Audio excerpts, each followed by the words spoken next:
Welcome to Success Edge group. जैसा कि आप देख सकते हैं, हम यहाँ पर टोटल अब 6 की जगह पे 7 न्यूज़पेपर कवर करेंगे। हाँ, हिंदुस्तान हमने ऐड किया है। इससे पहले हम the Hindu, Indian express, times of India, Dainik Jagran, Dainik Bhaskar, Prabhat Khabar cover कर रहे थे। अब हम हिंदुस्तान भी कवर करेंगे दोस्तों। और ये सब आपको न्यूज़पेपर्स जो है वो हमारे फेसबुक पेज पे इन सब के कटिंग्स मिल जाएंगे, जो इम्पोर्टेंट एडिटोरियल और आर्टिकल्स हैं। अभी फ़िलहाल मैं आपको द हिंदू, इंडियन एक्सप्रेस और टाइम्स ऑफ इंडिया के जो इम्पोर्टेंट आर्टिकल्स हैं उनका अभी मैं आपको डिस्कशन करूँगा। तो चलिए let's begin. Srinivasa named IFSCA chief. हाँ दोस्तों, जैसा कि हम देख रहे हैं यहाँ पे, Injeti Srinivasa was on Monday appointed the first chairman of International Financial Service Center Authority। हाँ दोस्तों, ये जो international financial service centre authority है, इसका फर्स्ट चेयरमैन इंजेती श्रीनिवास जी को बनाया गया है, जो कि हमारे फॉर्मर कॉरपोरेट अफेयर सेक्रेटरी रह चुके हैं। अगली न्यूज़ है दोस्तों, 8 lakh Indians may be force to leave Kuwait after expat quota bill approved. हाँ दोस्तों, यहाँ पर देखिए, ये एक तरीके से हम कह सकते हैं आफ्टर शॉक्स ऑफ कोविड-19 है। बिल्कुल, क्योंकि हर कंट्री जो है अपने अपने यहाँ एक तरीके से एक प्रोटेक्शनिज़म का पूरा ये फैला हुआ है अभी फ़िलहाल दोस्तों। क्योंकि हम भी यहाँ आत्मनिर्भरता की बात कर रहे हैं, तो फिर हम दूसरे कंट्री को कैसे कुछ बोल सकते हैं। तो वो भी वहाँ पर जैसे जो नया ये एक्सपैट कोटा बिल है, इसके अकॉर्डिंग अब वहाँ पर सिर्फ 15% ही इंडियंस रह सकते हैं। इससे होगा क्या, नियर अबाउट 8 लाख इंडियंस जो वहाँ काम कर रहे हैं उन सब को वापस आना पड़ सकता है। उन सब के डिपोटेशन का खतरा बढ़ गया है दोस्तों। क्योंकि अभी फ़िलहाल देखिए, कहीं ना कहीं कुवैत का ये करना कुछ हद तक हम जस्टिफाइड भी मान सकते हैं। क्योंकि देखिए, कुवैत का जो टोटल पॉपुलेशन है दोस्तों वो 4.3 मिलियन है, जिसमें से 3 मिलियन जो है सिर्फ एक्सपैट्स हैं, मतलब कि जो बाहर के लोग वहाँ जा कर के रह रहे हैं। और ये near about 70% of the population उनका सिर्फ और सिर्फ बाहर के लोगों से है। और इसमें near about 1.3 million of the 3.35 million expats are either illiterate और can merely read and write, मतलब एकदम अनपढ़ है दोस्तों। तो इससे किसी, आप भी जानते हैं, इलिटरेट पर्सन है, आप लेबर फोर्स का वो पार्टिसिपेट कर सकते हैं। बट अगर कंट्री का डेवलपमेंट करना है तो भाई एजुकेशन तो बहुत ज़रूरी है। हाँ, इससे इंडिया के लिए बड़ी ये है कि यहाँ से दोस्तों एक बहुत ही मेजर चंक ऑफ रेमिटेंसेस हमारा आता था कुवैत से, और ये इनके वापस आने की वजह से अब नहीं आएगा दोस्तों। तो ये तो चिंता के विषय है। अगली आर्टिकल है दोस्तों हमारी, ये जो एयरबॉर्न साइंटिस्ट ने, जो कुछ साइंटिस्ट ने मिलकर के नियर अबाउट आपको 239 साइंटिस्ट थे। हाँ, I think near about 32 countries के 239 साइंटिस्ट्स ने ऐसा अनुमान लगाया है कि जो आपको कोविड-19 है वो एयर, मतलब हवा में भी रहता है, हवा से भी फैल रहा है। और इसके ऊपर फिर ये कुछ स्टडीज़ किए गए, तो उसमें मेनली उन्होंने यही बताया कि देखिए, जो भी ये आपको फैलता है ये 2 तरीके से फैलता है। कहीं ना कहीं ये आपको 2 तरीके से फैलता है। और उसमें देखिए, जैसा कि आप देख सकते हैं, जो आपको रेस्पिरेटरी इन्फेक्शन सच एज कोविड-19 is transmitted through droplets of 2 different sizes. मतलब डिफरेंट साइजेस, मतलब 2 कैटेगरीज में बांटा गया है उनको। एक हुआ 5 माइक्रोन से कम और एक हुआ 5 माइक्रोन से ज़्यादा। तो 5 माइक्रोन से जो ज़्यादा होते हैं दोस्तों उनको हम कहते हैं रेस्पिरेटरी ड्रॉपलेट्स, और जो 5 माइक्रोन से कम होते हैं उनको हम कहते हैं ड्रॉपलेट न्यूक्लियाई। तो यही यहाँ पर बात है दोस्तों कि अगर वो सपोज मान लीजिए 5 to 10 माइक्रोन से ज़्यादा का है, तो वो होता क्या है कि ज़्यादा दूर तक वो ट्रैवल नहीं करता है। बीइंग देयर वेट, वो ग्रेविटी के कारण ज़मीन में बहुत से बहुत 1 मीटर ट्रैवल करता है और ज़मीन में वो लैंड कर जाता है। बट जो 5 माइक्रोन से कम होते हैं वो एयर में सस्पेंडेड रहता है कुछ टाइम तक के लिए, जो 5 माइक्रोन से कम होता है उसमें। तो बस चिंता का बात यही है दोस्तों कि ये जो 5 माइक्रोन से कम का जो ड्रॉपलेट्स है वो एयर में सस्पेंडेड रहता है, जिसकी वजह से ये प्रॉब्लम आती है। फिर हम आगे देख सकते हैं, जैसा इसमें आपको 5 to 10 माइक्रोन्स हो गया। फिर हाँ अब ये बताया जा रहा है कि आपको इससे प्रॉब्लम क्या हो सकती है। देखिए दोस्तों, सबसे पहले तो यहाँ पर ये बात किया जा रहा है कि ये जो सस्पेंडेड रहते हैं तो मतलब मीडियम क्या होता है इनके, इसका सस्पेंसन का जो एयर में वो रहते हैं, तो कैसे एरोजोल, सही आप सही सुन रहे हो दोस्तों, एरोजोल। जैसा कि आप जानते होंगे एरोजोल में ये इनका कंसंट्रेशन मेनली रहता है। ये जो वायरस होता है कोविड-19 का, एरोजोल के थ्रू इधर से उधर वो ट्रांसमिट होते हैं। और ऐसा फिर फर्दर फिर आपको ये स्टडीज़ हुए तो उसमें ये पता चला कि ये जो एरोजोल है दोस्तों, ये अगर हम एक आइसोलेशन वार्ड में या फिर वेंटिलेटेड रूम्स में पेशेंट के अगर हम उसको डिटेक्ट करते हैं, वो एरोजोल जिसमें कि वो वायरस कंटेन्ड होता है, वो कहीं ना कहीं रूम्स में या फिर आइसोलेशन जो बेड होते हैं, आइसोलेशन हॉल रहता है, आइसोलेशन रूम रहता है, या फिर वेल वेंटिलेटेड रूम्स होते हैं पेशेंट्स के, उनमें फिर भी एरोजोल कंटेंट कम रहता है। और आपको जो वो वॉशरूम्स वगैरह यूज़ करते हैं, बाथरूम्स वगैरह यूज़ करते हैं, टॉयलेट सीट्स पे, टॉयलेट में वो उसका जो आपको एरोजोल का जो कंसंट्रेशन है वो बहुत ही ज़्यादा हाई रहता है दोस्तों। तो उसी पे फिर ये बताया है आगे। फिर इसने इस आर्टिकल में ये भी बताया गया है दोस्तों कि हाँ देखिए, it found that SARS-CoV-2 remained viable in aerosols throughout the duration of the experiment and lasted for 3 hours. ठीक है, the SARS-CoV-2 में है potential transmitted through aerosols। हाँ दोस्तों, इसमें आगे ये बताया है कि मेनली ये देखिए ये होता क्या है कि ये हमारे इसमें ये ट्रांसमिट, जब हम बात करते हैं, जब हम कुछ छींकते हैं, बात करते हैं, जब हम बोलते हैं, खांसते हैं, तो हमारे आपको माउथ से वो ड्रॉपलेट्स जो है वो सेक्रीट होते हैं, जिसकी वजह से वो आपको जो वायरस है वो एरोजोल के थ्रू एक जगह से दूसरी जगह ट्रांसमिट होता है। बट जो हम छींकते हैं या फिर खांसते हैं या बोलते हैं तो उसमें जो आपको ड्रॉपलेट्स निकलते हैं वो most of the times 5 to 10 micron से ज़्यादा के होते हैं। बट जब हम नॉर्मली सांस ले रहे होते हैं, अगर हम इन्फेक्टेड है, सपोज़ कोई भी इन्फेक्टेड पर्सन और वो नॉर्मली सांस ले रहा है, तो उसमें दोस्तों वो होता क्या है, वो ड्रॉपलेट्स उतने 5 माइक्रोन से कम भी हो सकते हैं। नॉर्मली अगर हम बात कर रहे हैं लो वॉइस में, हम साउट नहीं कर रहे हैं, लो वॉइस में अगर हम बात कर रहे हैं तो 5 माइक्रोन से कम वाले ड्रॉपलेट्स निकल रहे हैं और उसमें वो एरोजोल कंटेंट होता है दोस्तों। जनरली ये देखा गया है कि वैसे तो आप बाहर में अगर आप कहीं चल रहे हैं, घूम रहे हैं तो ज़्यादा चांसेस नहीं है, बट भीड़ भाड़ वाले इलाकों में इसका कंटेमिनेशन का खतरा ज़्यादा है। अगर आप भीड़ भाड़ वाले इलाके में अगर आप हैं और वहाँ पेशेंट्स हैं तो वहाँ पर एयर से एयर ट्रांसमिशन पॉसिबल है दोस्तों। वैसे ऐसा नहीं है कि आप घर में बैठे हुए हैं और कहीं दूसरे घर में आपको कि कोई पेशेंट है और वहाँ से आपको इन्फेक्शन हो जाएगा, ऐसा नहीं है। हाँ, क्राउडेड प्लेसेस में आप वेजिटेबल मार्केट में चले जाइए, फूड मार्केट में चले जाइए, तो वहाँ पर इन सब का रिस्क है दोस्तों।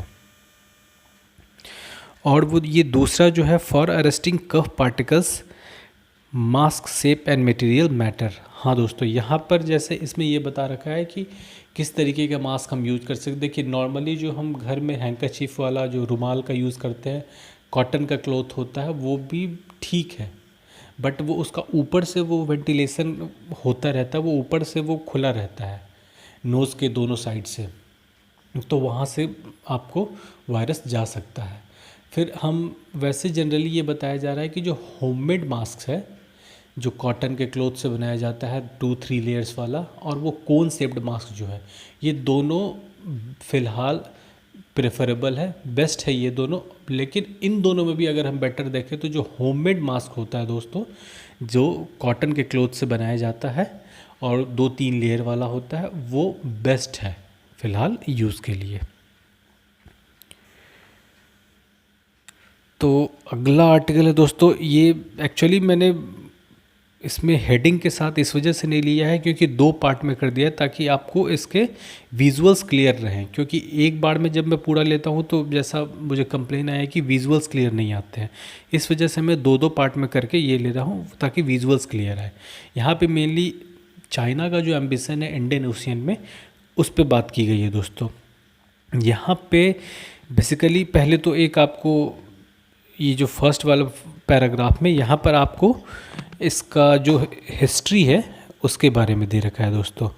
देखिए यहाँ पर जो हम देख रहे हैं, यहाँ पर मेनली इसका इस पैराग्राफ में हिस्ट्री दे रखा है कि मतलब चाइना किस तरीके से मतलब इंडियन ओशियन की तरफ अट्रैक्ट होता चला जा रहा था, फिर किस तरीके से वो आगे आगे सारा कुछ कर रहा था। बट मेनली इस आर्टिकल में दोस्तों ये बात बोला जा रहा है कि what are the China's ambition in Indian Ocean, what they are planning, how they will do it and why they will do it। पहले तो इनके एम्बिशंस क्या है यहाँ पर, फिर है व्हाट दे आर प्लानिंग, वो प्लान क्या कर रहे हैं, फिर है how they will do it, कैसे वो ये करेंगे, और why they will do it, वो ये क्यों करेंगे। तो देखिए उनका अपना तर्क है, जैसा कि हम देख सकते हैं इस आर्टिकल में दोस्तों। यहाँ पर बता रखा है, जैसे ये तो चलिए यहाँ पर आपको ये पूरा इसका हिस्ट्री ही है बेसिकली। यहाँ पे देखते हैं हम, यहाँ पे बता रखा है, देखिए China was initially focused on the consolidation of the homeland. देखिए जब वो 1949 में जब वो इंडिपेंडेंट हुआ, उसके बाद फ़िलहाल वो अपना जो उसका होमलैंड है वो पूरा चाइना पहले उसी को वो कंसोलिडेट कर रहा था, मतलब वहीं पे उसके बॉर्डर कुछ टाइम तक आपको जो उसके आपस में दूसरे कंट्रीज़ के साथ बॉर्डर डिस्प्यूट्स थे उन्हीं को वो सॉल्व करने में फ़िलहाल लगा हुआ था। धीरे धीरे आपको वो इंडियन ओशन की तरफ अट्रैक्ट होता चला गया। एक बार जब वो अपना पूरा कंसोलिडेट कर लिया, जैसे उसे जो एरिया ये आपको जब यूएसएसआर डिसइंटीग्रेट हुआ था दोस्तों, तब जो कजाकिस्तान, किर्गिस्तान, तजाकिस्तान, इन सब से भी कुछ लैंड इसने ले रखा है। मंगोलिया से कुछ लैंड लिया, मतलब सारे, तिब्बत को एक्वायर किया, तो अक्साई चीन को एक्वायर किया। ये सारे एरिया जब तक ये कंसोलिडेट कर लिया, इन सब पे अपना आधिपत्य जमा लिया और इसका जो लैंड बॉर्डर है वो पूरा सिक्योर हो गया। अब ये सी की तरफ मूव करता है।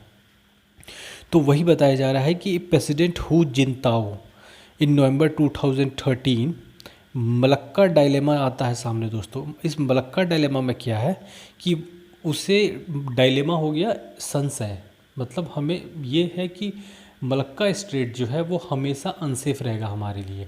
जो भी कंट्री मलक्का स्ट्रेट को कैप्चर कर लेगा वो कहीं ना कहीं चाइना के लिए फियर बन सकता है। इस वजह से चाइना ने सबसे पहले क्या किया, the PLA navy made its first operational deployment in the Gulf of Aden in 2008। इस वजह से उसने सबसे पहला अपना डिप्लॉयमेंट जो किया पीएलए नेवी का, वो गल्फ ऑफ अदेन में 2008 में किया दोस्तों। फिर आगे बढ़ते हैं हम,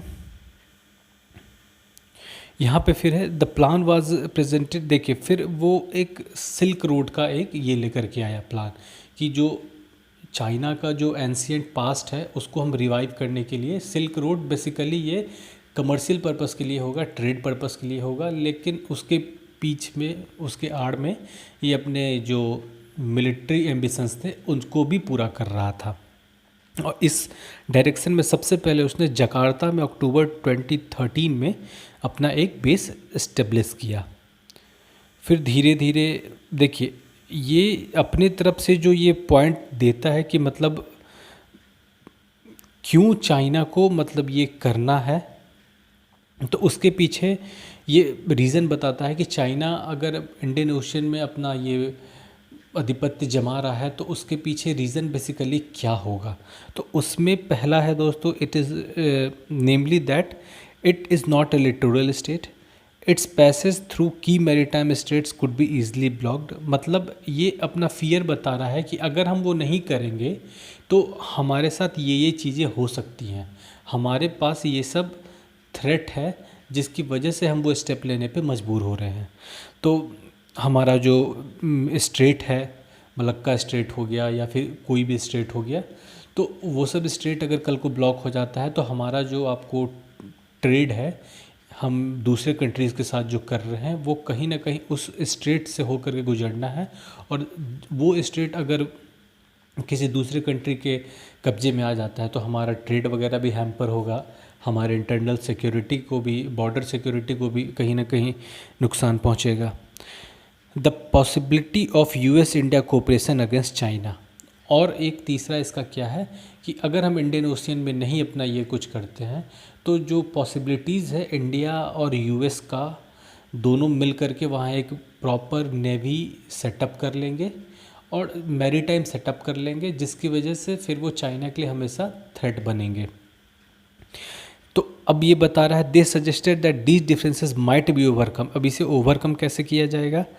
carefully selecting sites to build ports.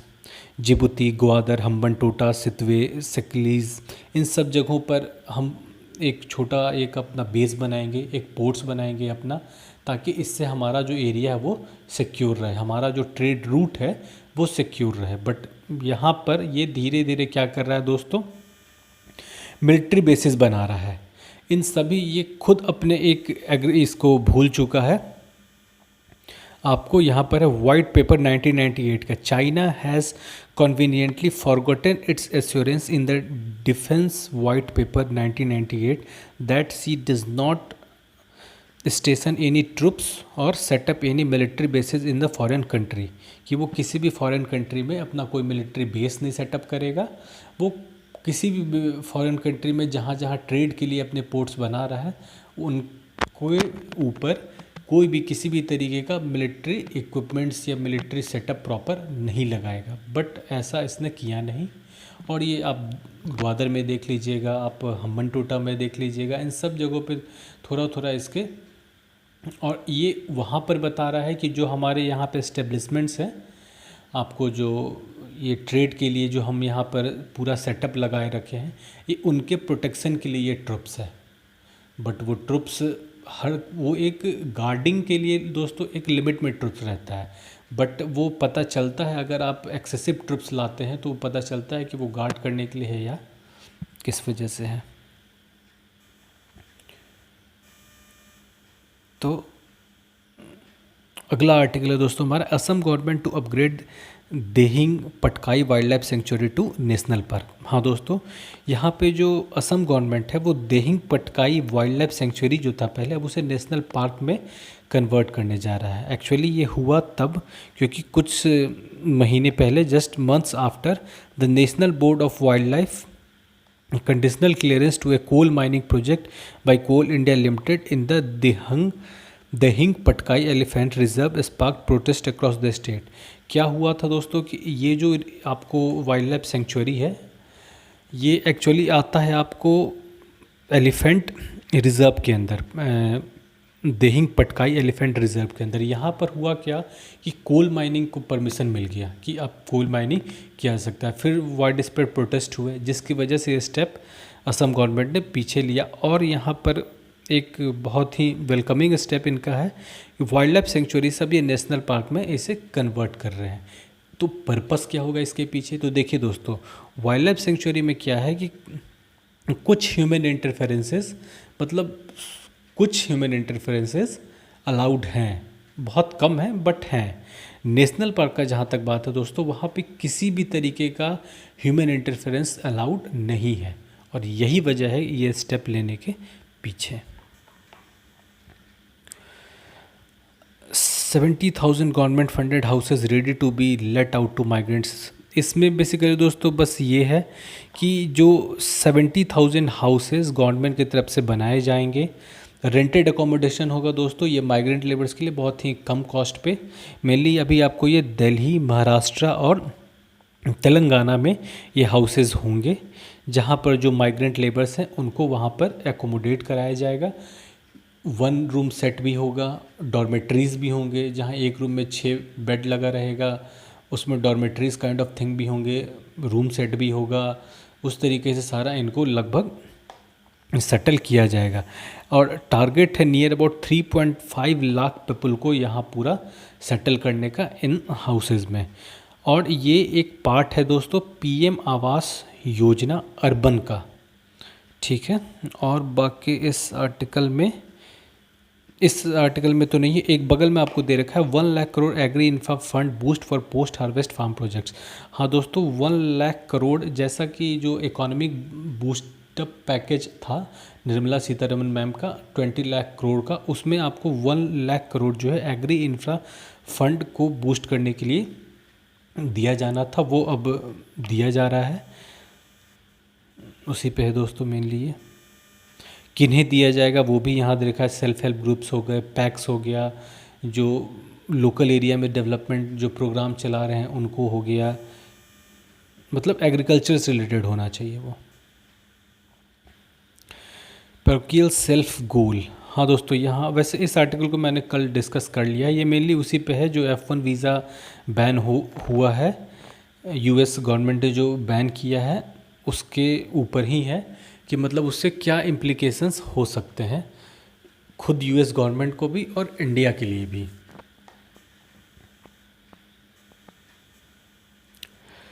Trump starts withdrawal of US from WHO। हाँ दोस्तों, जैसा कि हम सुन रहे हैं इनका एक और इंटरनेशनल ऑर्गेनाइजेशन से एग्जिट कुछ आई थिंक लास्ट ईयर के पहले पेरिस एग्रीमेंट से इन्होंने विड्रॉ कर लिया। I think last year he Paris agreement से विड्रॉ कर लिया, अब ये WHO से विड्रॉ कर रहे हैं। तो इसमें बेसिकली यही है, जुलाई 6, 2021 ऑनवर्ड्स ये WHO को पार्ट नहीं रहेंगे, बट ये उस टाइम तक खुद रहेंगे या नहीं इस पर भी डाउट है, क्योंकि ये सब स्टेप बिल्कुल भी वेलकमिंग नहीं है दोस्तों। क्योंकि जैसे ही ये पुल आउट करेंगे, चाइना का कहीं ना कहीं जो ये काउंटर करना चाह रहे हैं चाइना को, बट जिस टाइम ये पुल आउट करेंगे चाइना का धीरे धीरे वहाँ पर आपको प्रभाव जो है बहुत ज़्यादा बढ़ते चला जाएगा। अगर आपको किसी को हराना है तो उसके साथ रह कर के हराना होगा, उससे पीछे भाग करके आप नहीं हरा सकते हैं किसी को।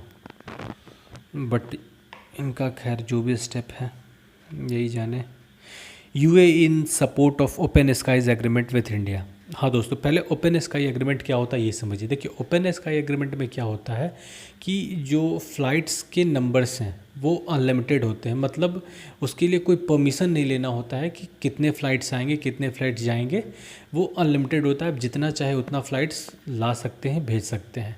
तो इसके लिए यूएई जो है, ये बात चल रहा है यूएई के साथ, UAE in support of open skies agreement with India. UAE के साथ हमारा ओपन स्काई एग्रीमेंट नहीं है दोस्तों। हाँ, हमारा जो है आपको सार्क जो भी कंट्रीज़ हैं उनके साथ है, और जो 5000 किलोमीटर से अबव के जो कंट्रीज़ हैं, मतलब 5000 किलोमीटर से ज़्यादा जिनका डिस्टेंस है, उन सब कुछ कंट्रीज़ के साथ हमारा ओपन स्काई एग्रीमेंट है। और यहाँ पे यूएई भी हमारे साथ ये ओपन स्काई एग्रीमेंट में आना चाह रहा है। तो दोस्तों, वैसे तो आज बहुत ही कम न्यूज़ था, ये मुश्किल ये 8-10 न्यूज़ मिल पाए जो कि थोड़े इम्पॉर्टेंट मुझे लगे, और वो मैं आपके साथ डिस्कस करने आ गया। Okay friends, thanks for watching my video. हाँ, मैं ये देख रहा हूँ दोस्तों कि हाँ, यहाँ पर बेसिकली दोस्तों है क्या कि न्यूज़पेपर के कटिंग्स जो आपको इम्पॉर्टेंट आर्टिकल्स और न्यूज़ एडिटोरियल्स जो हम न्यूज़पेपर में कवर करते हैं, जो कि अब हम 7 न्यूज़पेपर में कवर कर रहे हैं, वो सारे आपको मेरे फेसबुक पेज से मिल जाएगा दोस्तों। हाँ, अभी मैं आपको PDF प्रोवाइड नहीं करा रहा हूँ, बाद में वो उस बारे में देखा जाएगा, बट फ़िलहाल अगर आपको कुछ भी चाहिए होगा तो आप मेरे फेसबुक पेज देखिए। मैं इस वजह से फेसबुक पेज पे ज्वाइन करने के लिए बोलता हूँ क्योंकि उसमें और भी कुछ उस तरीके के इन्फॉर्मेशंस वगैरह रहते हैं, तो वो मैं वहाँ पर डालता हूँ। तो आप वहाँ पर इंटरेक्ट कर सकते हैं मुझसे सीधा, या फिर हमारे एक और मेंटर है माही मैम, उनके साथ आप इंटरेक्ट कर सकते हैं वहाँ पर। तो इस वजह से मैं बोलता हूँ फेसबुक पेज पर ज्वाइन करिए, और वहाँ पर आप वो न्यूज़पेपर्स के जो आर्टिकल्स और कटिंग्स है वो पढ़ सकते हैं। और बाकी दोस्तों, सब्सक्राइब करना ना भूलिएगा हमारा चैनल। और हाँ, मैं अपने फेसबुक पेज का डिस्क्रिप्शन अभी डिस्क्रिप्शन बॉक्स में दे दूँगा दोस्तों। Okay then,